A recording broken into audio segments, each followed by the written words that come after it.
They are a mystery to many.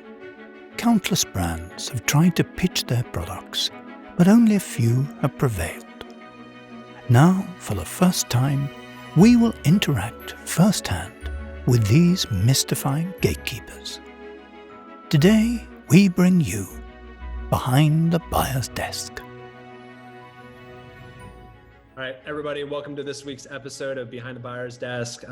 This is a new series we're running where we're interviewing buyers on a monthly basis to ask them the best practices and the best ways to actually get your product on their shelves.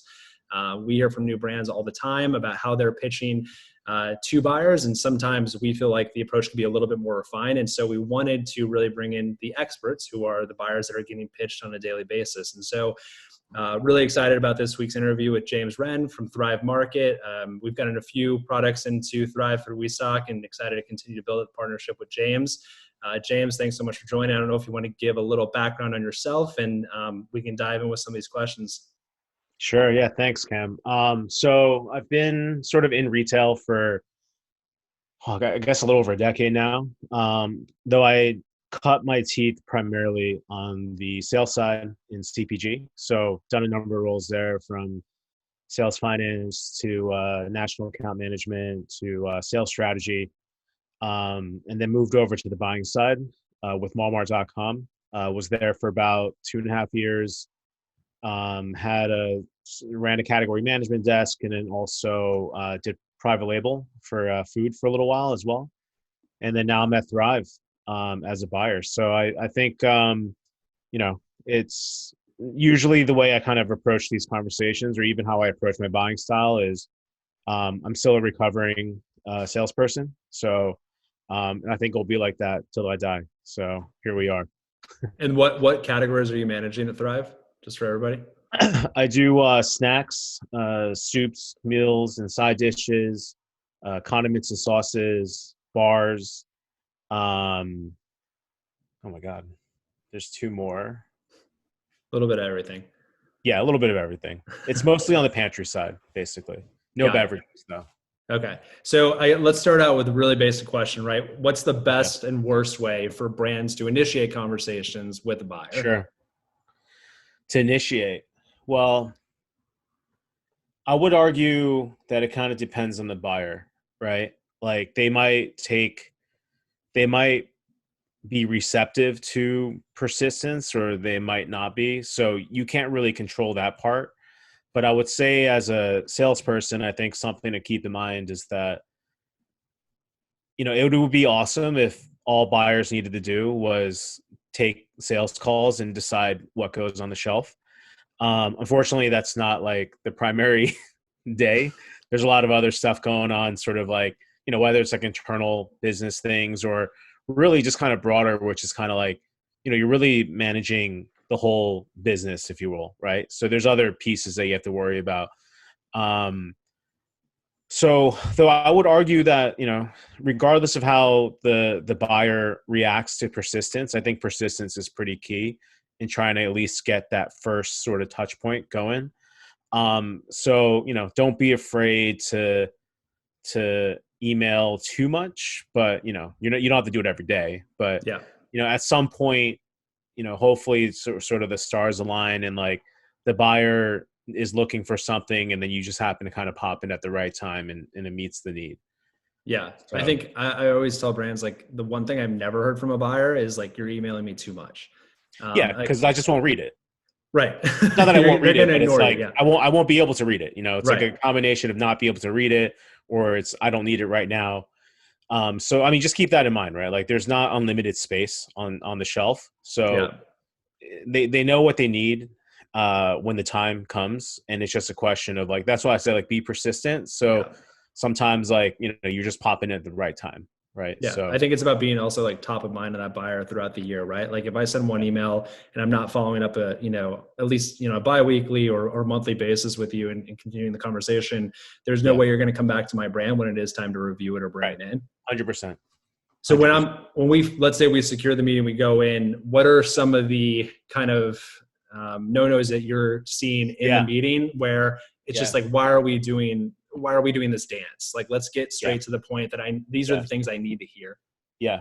So something I do notice a lot with like younger brands that are kind of more or less, I would say, new to the industry, are that there tends to be more of a focus on information that's like not as important. Like I would Right. almost call them as bells and whistles, right? Like, just because you're doing really well on Amazon doesn't necessarily translate into, what does that mean for me at Thrive or whatever, whoever the retailer is.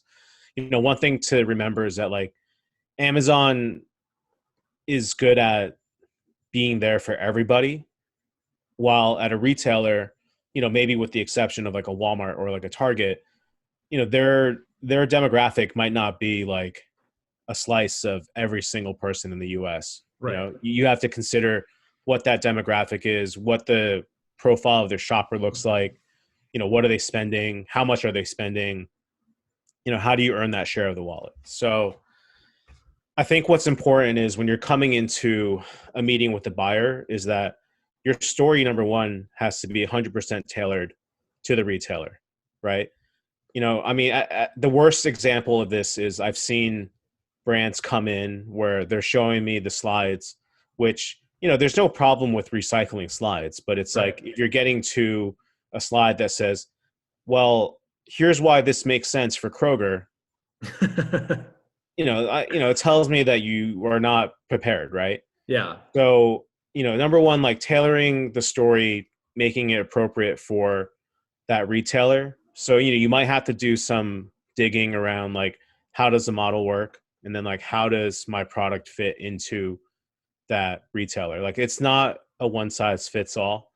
I'll say specifically, for me and probably most buyers are like the things that the buyers care about the most are I have limited space.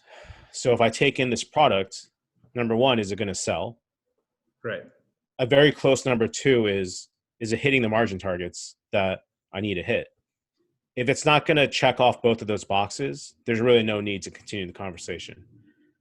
And the third piece is, and this is how you can help yourself with sort of the sales story is, don't come and say like, oh, well, we have like 10,000 Instagram followers, or like we are getting this many impressions, or like there seems to be a lot of excitement, or I've been getting DMs on our Instagram saying like, we would love to see this on Thrive.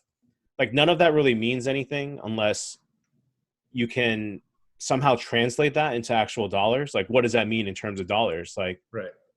or the other piece is if you want to get a little more refined, which is, trying to understand the category that you're trying to sell into and frame up how your product and brand, how does that play in the category? Like, how does that add to my chips category, for Right. example? Like, what is its role in there? Is it going to be a premium product that, may not move as many units because it's priced higher, but it's a higher quality product? It's going to capture a certain type of consumer.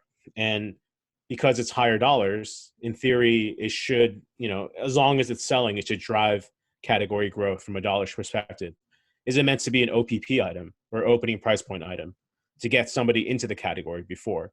Is it meant to go head to head against, a competitor, but maybe try to knock them down a little bit because, you're maybe priced more aggressively or you're priced the same, but you're better? Like, where does it fit into the overall story?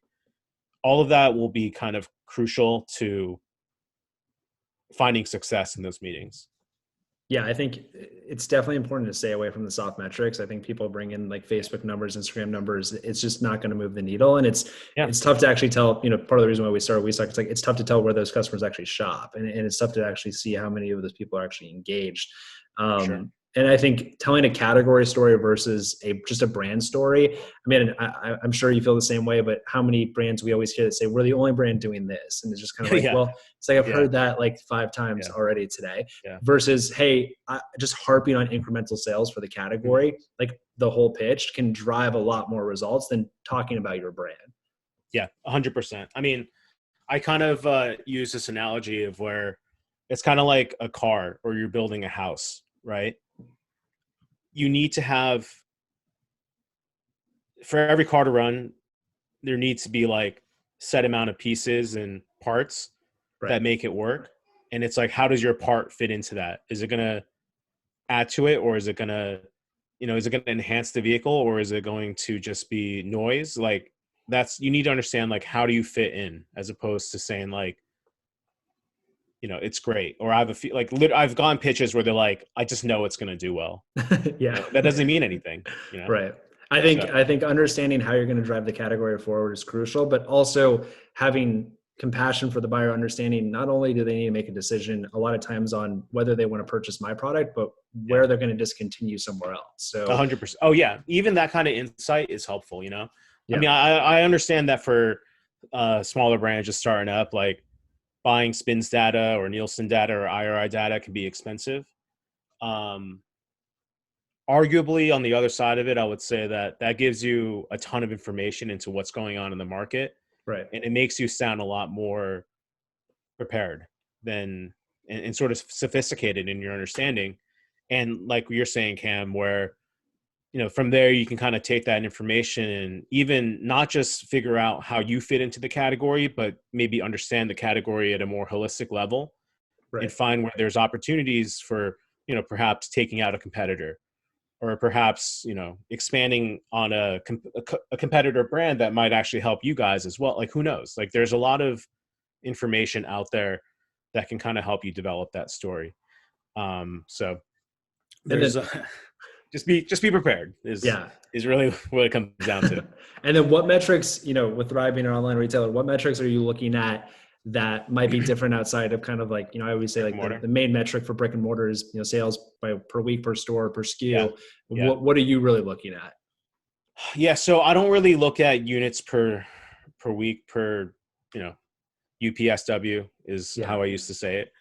I tend to look at,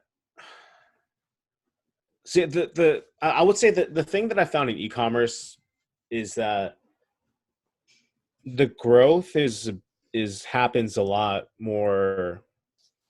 It's not as stable as brick and mortar, right? So that's why I feel like in brick and mortar, you want to use a metric like units per store per week, right? Right. Because that way you can get a feel of like how productive is it in like the total network, 100 stores, 4,000 stores if it's Walmart, then you can kind of get a feel for like, okay, does this item really belong in like the total Walmart network? And like, how do I cut it down or, expand on it depending on what you see there? With e-commerce, what I found is, number one, there's no really units per store per week because it's just technically one store.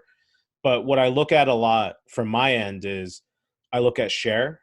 That's kind of like what I see as the most important, right? So on the most basic level, I'll just apply the 80-20 rule and make the assumption that the 20% that's in there at the bottom 20, they most likely don't need to be there, or I use that as like the area where I'm swapping, like that's where I see room to swap out for something new, right? That's how I kind of will approach it. So it's hard to, I mean, from a metric standpoint, I mean, if you're able to get a feel for like what the category sales look like. Now, again, that kind of goes back to needing to maybe leverage spins or some sort of syndicated data.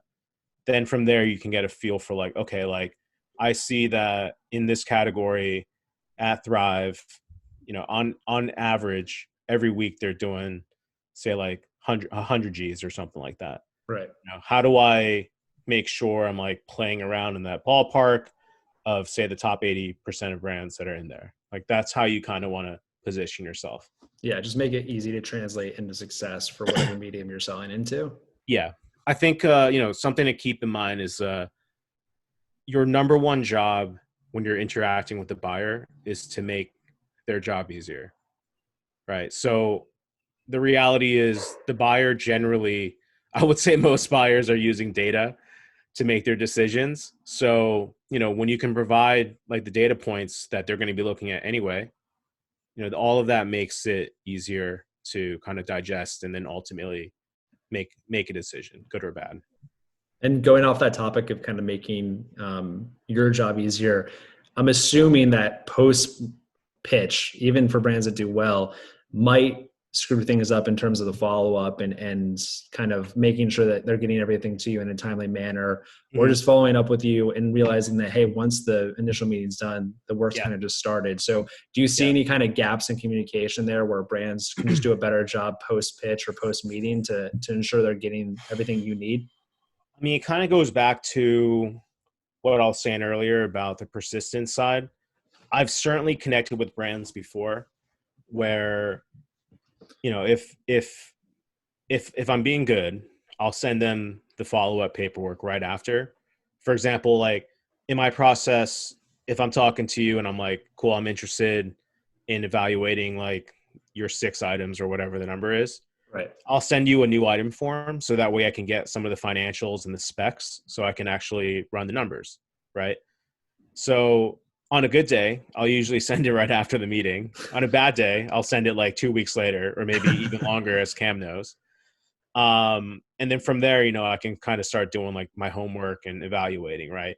So I've certainly come across scenarios where, I've had the conversation, I was interested, I sent it right after the call, and I didn't hear from them again in like 3 months, right? And like by that Right. time, like the wind's been kind of taken out of its sails, and I'm like, don't even really remember what we talked about, or do I even need it right now? So it's like, you just want to kind of be consistent and also timely and persistent in your communication. The other piece too on that is any sort of paperwork that comes your way to fill out. And listen, like speaking as a ex-sales guy, the worst part about sales is the paperwork. No question. The new item form sucks. Sometimes, with the old school retailers, you have to fill out some sort of like promotional calendar type form. That Yeah. sucks. The new vendor paperwork, that sucks. Like they all suck. Like I'm not here Promotional to tell you that calendar. it's Yeah. awesome. Yeah. But, with that paperwork, I would be mindful of the details, like everything that they're asking for, make sure you put it in. Cause from my experience, like if you can't take care of the details on the basics, such as the paperwork or doing a control find replace to get rid of Kroger and replace it with Thrive, that kind of makes me question your ability to kind of manage me as an account appropriately. And even, maybe beyond that, managing your business. Right. So, Yeah, I even think it starts even with that initial email. Like we talked to a lot of brands where it's like, hey, I reached out to 200 buyers today, and it's like, well, what'd you do? It's like I just copy and pasted my email like throughout. It's like, well, yeah. you really have to custom tailor that from the outreach point. Make sure that it's customized to that retailer to show that you have some sort of intent when you're reaching out to them Yeah. and you've thought about it a little Yeah. bit. Yeah. Awesome. And Well, I also think that, long emails aren't always good. Just keep that in mind too. yeah, get to the point really quickly and just make it super clear on why you're reaching out to them and make it less about your brand, which seems counterintuitive, and more about how you're helping It's true that though. retailer. Yeah. It's true. Awesome. I mean, listen, like as a retailer, the things I think about all the time, every day, are very similar to what any of you guys are probably thinking about if you own a small business. It's like you're worried about the revenue stream, and I'm sure you're worried about your margins, right? The most basic things to keep the lights on, so to speak. So from my perspective, like that's kind of what I'm worried about too. So, in those emails that come to you, like that come to me, you know, if you can tell me succinctly how you will solve those two concerns of mine, like growing sales and growing margin, I think that I think those two pieces are universal to every single retailer on the planet. Yeah. I mean, it's just kind of, we focus too much on, we're so in the weeds, I think, growing our brands and our business every day. And so you think everybody wants to hear that story, and you're realizing they're growing their end too. Yeah. So just making sure that your outreach, your pitch, your follow-up is all tailored around what's really necessary for that buyer to continue to push along the conversation. And also just being patient. I mean, like you said, you've got a lot of things that you're balancing. Reaching out, getting the meeting, that doesn't mean, an order's anywhere near in sight. You've got to kind of be persistent with that outreach and continue forming that relationship with the buyer. 100%. I'm not writing POs on the spot. That's for sure. Yeah. So James, obviously, follow like kind of the last question here. If a brand thinks that they're a good fit for Thrive, what's kind of the best way of going about it? How maybe can they reach you? And let's open up this can of worms for your inbox. Yeah. So my unread is beyond three figures right now. It's kind of bad. You got to get that phone number, people, and just text. That's what I do. So I mean, on Thrive officially, we partner with RangeMe. I'm not sure if you guys are familiar, but RangeMe offers a portal for us for submissions to go through. So that's one angle. And Cam, I can share with you the link. Like, there's no cost to that. It's not like the brand has to sign up and pay for RangeMe and all that stuff. It's just, instead of us having our own RangeMe host it for us. The other piece is, listen, the reality is brands hit me up from every single direction. Sometimes they find my number, email, obviously, LinkedIn, Instagram, like who knows? It comes from every direction. Yeah. The best way, the best way in terms of like where there's some sort of organization would probably be through the RangeMe portal. And then also, if you want to just yell at Cam and tell him to hit me up, I guess that works too. But yeah, in all seriousness, the most organized way is going to be through that RangeMe portal. Yeah. But yeah, we I'm say not going to this. stop you guys from whatever. I think like if I'll speak from the salesperson side of it. Like I think like for brands listening to this, it's good to take like a two-pronged approach, right? Definitely submit the RangeMe as most retailers are going to use them, but don't rely on that maybe being like the only way, because obviously a lot of brands are submitting, and so get creative in your outreach, but make sure you're respectable and reaching out in a way. When you do get to James, you're hitting him over the head with the things that he cares about. And being very deliberate in your approach, I would say. Awesome, Yes, James. deliberate is a good way of putting it.